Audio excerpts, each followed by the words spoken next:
Star Wars 7x7 episode 2688. Happy Disney Plus Day to you. We don't have anything to say about it just yet because this episode is actually coming out before all the Disney Plus stuff drops. So we're going to still focus on Boba Fett and wrap up our series of looks at the crime syndicates because, man, we covered a lot of ground. And this episode is brought to you by the fine folks at cufflinks.com. Punch it.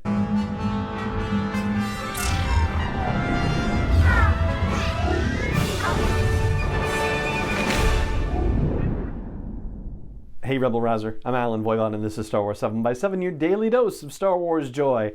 And thank you so much for joining me for it. So, here we are with Disney Plus Day. And ahead of Disney Plus Day, a Kenobi teaser trailer briefly appeared online, and then, like one massive internet game of whack-a-mole, Disney and Lucasfilm went to work trying to snuff it out. So, there's nothing for us to talk about on it today, but there will be very soon, believe you me.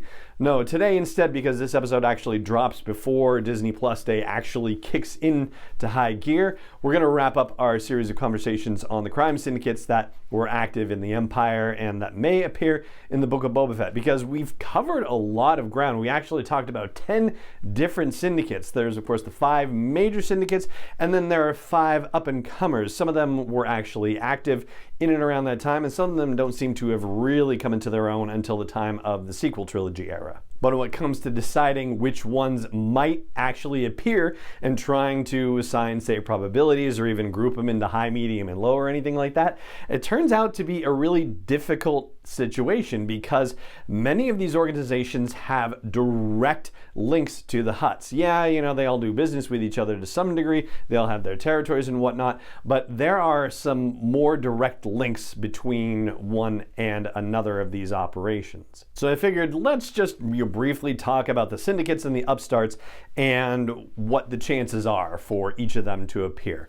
So the Hutt clan, that seems like a no-brainer because as far as we know, Boba Fett is essentially moving in on Hutt territory by taking out Bib Fortuna. He's not running his own crime syndicate. He's running it for somebody else, and the odds are it would be the Hutts, right? The second organization is Crimson Dawn, about which we talked at length on an episode just a couple of days ago. There's not really a direct connection between Crimson Dawn and the Hutt clan other than the situation that happened in War of the Bounty Hunters where Kira got a hold of Carbonite Han Solo and auctioned him off and he went to Jabba the Hutt again. So yes, there was an association there, but there's otherwise not been really any indication that Crimson Dawn has much to do with the Hutts. And yet, such a big deal has been made of Crimson Dawn in Star Wars storytelling that it kind of seems like they would lean into that for a Book of Boba Fett series. Then you have the Pike Syndicate, and the Pike Syndicate, similar to Crimson Dawn, has been showing up more and more in Star Wars storytelling, being represented in The Bad Batch, being represented in Solo: A Star Wars Story, right? And in the 7th season of the Clone Wars as well. So they do seem keen on getting them involved. And of course, Jabba was hiring Han to smuggle spice, which then ties into the Pikes, and Crimson Dawn also smuggles spice, and so and coaxium too, for that matter. So they're tied in as well. So yeah, Pikes kind of feel like another potentially obvious choice for appearance in the Book of Boba Fett too. And then you have the other two, the Crymora group and then Black Sun. And those two organizations I don't necessarily see as being very likely to show up. It's actually their associations with other upstart criminal enterprises that make it at all possible that they might show up, but it's really more about the lesser organizations with which they've partnered, the up-and-comers, if you will. That's the sort of space where I think, okay, maybe Crymora could show up, maybe Black Sun could show up, but it's not because of those organizations themselves, it's because of who they're working with. So for the 5 syndicates, for the 5 major players, that's the order I would wrap them up in as far as likelihood to appear in the Book of Boba Fett. The Hutt clan, Crimson Dawn, the Pikes, and then tied for 4th, Black Sun and Crymora. As for the upstarts, those organizations would be the Suntool Pride, the Droid Gatra, the Guavian Death Gang, Conja Club, and the Red Key Raiders, in no particular order.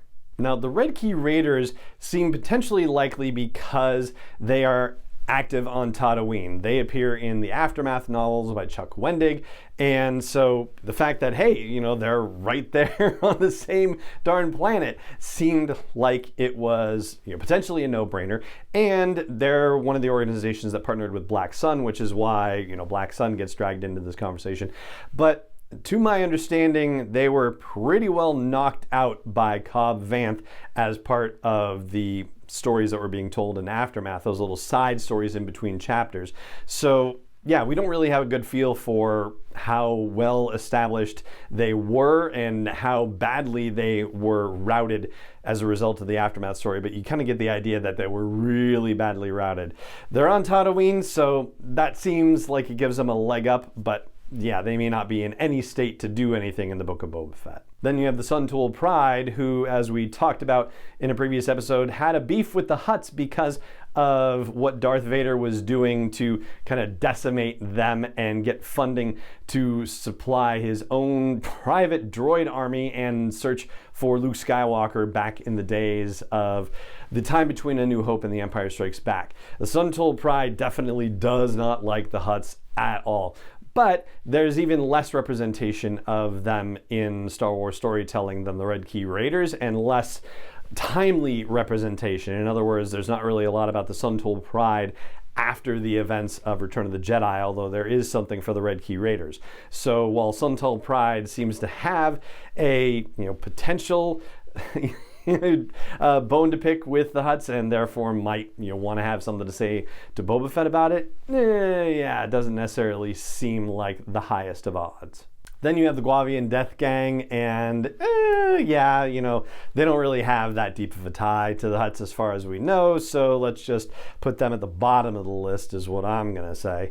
Then you've got the Conja Club folks, and they were, as we discussed in the previous podcast, former slaves of the Hutts. And so yeah, they have thrown off the yoke of their oppression and are getting to do their own thing and to become criminals in their own right. So it stands to reason that there's another relationship with Hutts where, oh boy, like they may want to continue to see the Hutts decline, and whether Boba Fett is taking over the Hutt Enterprise and getting rid of the Hutts, or he's allying with the Hutts, or whatever's happening, we don't necessarily know, but I think the odds feel higher for Conja Club being involved than for, say, the Red Key Raiders, but I would say the Red Key Raiders have better odds than, say, the Guavian Death Gang. And last but not least, we have the droid Gotra, which I just feel like, even though they don't have any particular beef with the Hutts and no interaction that we really know about that's significant or anything like that, that's a situation where, thinking about it from the perspective of creating a special effects heavy production, that maybe getting the droid Gotra involved would be kind of easy to do from a production perspective. But then again, in The Mandalorian in season 1 and 2, we didn't see a lot of droid action happening there. I mean, and even with IG-11 going crazy and shooting up things, that was really, sentient beings that he was shooting up. It wasn't like a whole bunch of droids getting shot up. So yeah, maybe from a practical perspective, stepping out of Star Wars, it seems like it might be easy, but for what they've done so far, and also what's happened in storytelling, not necessarily a lot of evidence to support their appearance in the Book of Boba Fett. So if I have to rank those 5, I'll say Conja Club seems the most likely of the smaller outfits, and then I'll follow it with the Red Key Raiders, and then the droid Gotra, and then we'll go to the Sun-Tooled Pride, and finally the Guavian Death Gang as the least likely of them to show up. Now, there's one other thing that I do want to add about the Kenobi teaser situation that I mentioned at the top of the show. But before I do that, I do want to give a quick shout out to the fine folks at cufflinks.com who've partnered with us on the podcast this month. They are the official exclusive license provider of cufflinks for Star Wars, and they also make so many other awesome accessories as well. I have finished building out my holiday attire. I have the Mandalorian Holiday Tie on and the other day I talked about keeping it nice and subtle, dialed down with the white pocket square. I'm doing the same thing with the tie bar as well, which if you're watching the YouTube version of this, you will see that it's a very simple silver tie bar. It actually has nothing on the front of it, so it just looks like a plain tie bar, which seems to go well, I think, with a very busy holiday tie. But on the back of the tie bar, it has the silhouettes of Han and Leia's heads, and it says, "I love you and I know" on it. So even if you want to be super subtle about your Star Wars allegiances when you're wearing accessories like this, you definitely have the option to do so with many of the options that are available to you at cufflinks.com. And don't forget, there is a 15% discount you can get for being a Star Wars 7x7 listener just by using SW7X715 as your promo code at checkout. It applies to everything on the site. There's no minimum purchase. It doesn't have to be a Star Wars thing even. All you have to do is go to cufflinks.com and use promo code SW7X715 at checkout. All right, so that last thing about the Kenobi trailer, so the scuttlebutt that was kicking around for people who actually got to see it before it was taken down was that it was very sizzle reel-like. So if you recall the sizzle reel that they released for the Cassian Andor series back at the Disney Investor Day in December of last year, well, apparently the stuff that's in this reel is on the order of that. And I guess there was a point at which that Investor Day presentation happened where it was mostly available online, but they had moments where they dropped everyone out of it, and so it was only investors present that actually got to see some of the video presentation footage. And so there are some folks who had seen that footage who are saying that the stuff that was in this new teaser that cropped up and then disappeared is containing some of that footage. So for example, some concept art appears in there that had been shown previously in December, but beyond that, it's going to be a big mystery, and I'm just as excited as you are to see what they're going to reveal to us. They did show, and I think this was authentic, a title card that said it would be streaming in 2022, but didn't announce a specific date or even month, but still keeping my fingers crossed for the notion that it will be coming after the Book of Boba Fett, before the Bad Batch, and before